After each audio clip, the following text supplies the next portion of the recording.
Go. Good morning, it's Jim with Becky behind the camera. And together we are With It Retirees, or at least we hope so. So we're in Beaverton, Oregon, too. So today it's going to be hot, and it was hot yesterday. They have heat warnings up over most of the country, the U.S. that is. Fortunately, in the Willamette Valley here where we are, it isn't super hot. But it's getting into the 90s. Yesterday it was in the mid-90s. So we're going to talk about how I deal with heat in my specific little greenhouse. By the way, isn't that a beautiful cucumber we just got? And here's, we're just starting to get a couple of tomatoes. There aren't very many, but they're going to be just wonderful. That's what it's all about, huh? Anyhow, so if you know, I was watching the news this morning, and they talked about heat. Of course, it's a big deal. And they talked about Death Valley, which is one of the hottest places in the world. And they said that with heat like this in Death Valley, it could be 130 degrees Fahrenheit, which is incredibly high. I don't know how you defend against that, but so that's one thing to note. The other is, if you build a greenhouse, it's all glass or plastic, like a lot of greenhouses are, and you make no other preparations to defend against the heat inside that greenhouse can easily go to 140 degrees. So 10 degrees hotter than the hottest time in Death Valley. So obviously you got to do something about that, otherwise everything including you would die. So here's what we do. It's kind of a layered approach. The first thing has to do with the way our building is constructed. The walls are regular stud walls, and they're insulated with a foam insulation on the inside everywhere there isn't a window. And that includes half of the roof,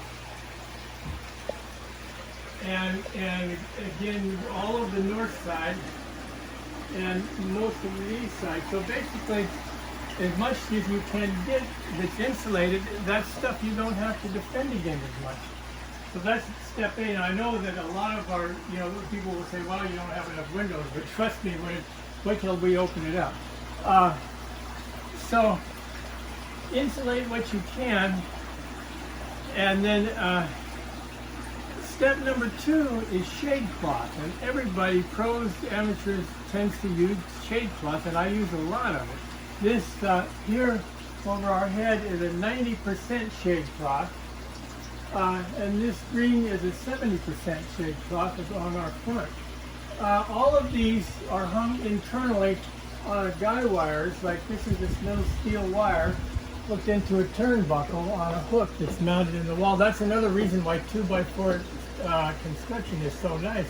There's places to mount, so they're mounted in various places for these to slide. So what I'm going to do now is show you what it's like in here without it. So first, we'll take back to 90%. But see, a lot of places you have to actually go outside and put your shade cloth over the top, which is not a good way to go. I highly recommend this.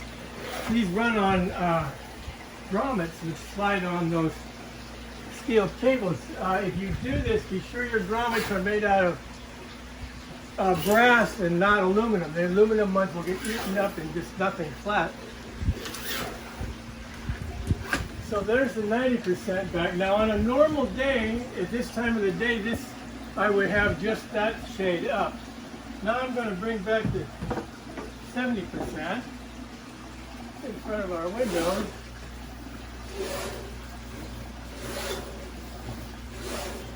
And it's got the same wires as the other, only of course they run the other way. You have to keep in mind that they can run into each other.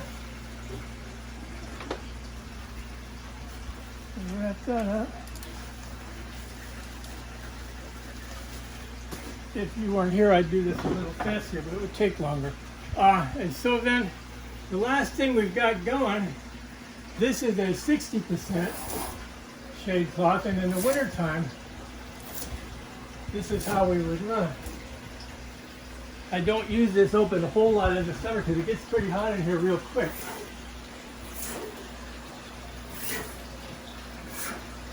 So there you go. Now we have no shake cloth. We have to talk faster now. The third thing we do to fight the heat is ventilation. So we have 4 fans in here. We have 2 exhaust fans. There's a normal, just an attic fan that runs all the time, winter, summer, just to give us ventilation. It doesn't run a whole lot, but it spits out here. This is a little bit more robust. It's also a 4-inch, but it's a very speed, and I can control how much it's exhausting. I put this in and take it out. It's just fitting in the window like that, so I could literally take it out in a second if I wanted to. I'm not gonna. But I put it out in the summertime just to give me a little added. This is just a Lansco pole fan. It does oscillate, but I find running it right down the center. This place is 10 by 17, so it's not very big. So I run this one. I'd be on a higher speed if it was in the afternoon and real hot down the center. And then I have this. This is it's called a Wuzoo, and it came from Costco. They're not very expensive, and I just love them for a couple of reasons. They do all kinds of tricks, but if you notice, it rotates right inside the axis of its, whatever you call it, of its like a saucer it sits in. So if it fits in here, it fits. You know, it's so wonderfully compact that there's no cage or anything to get into anything, and it works really nice. So I'm running this one back and forth, and this one this way down low.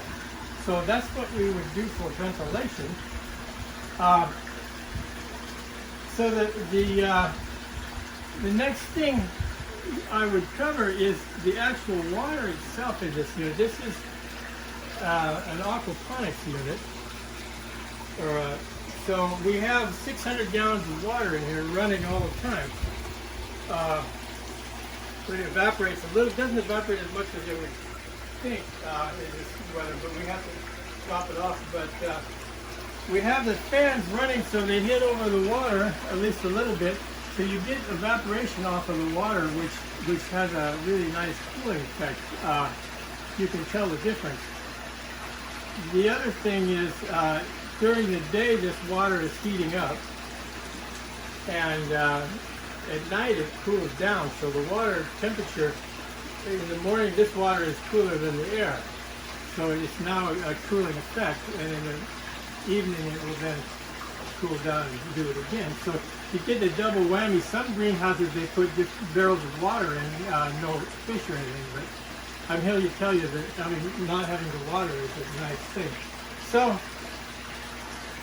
that's all I have to say about this greenhouse.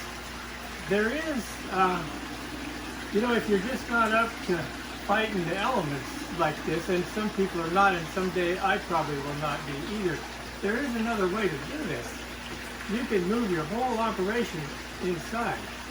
If you have a spare room, you can put in a little fish tank, you can put in one of these, and you can make yourself a nice little system, which I have, by the way.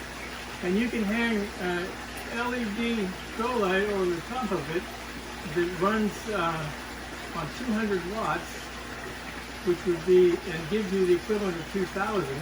So you can grow a nice little garden indoors, winter, summer, it doesn't matter, and you're already covered all the bases on having the temperature right. So it's something you should think about. We'll see you next time.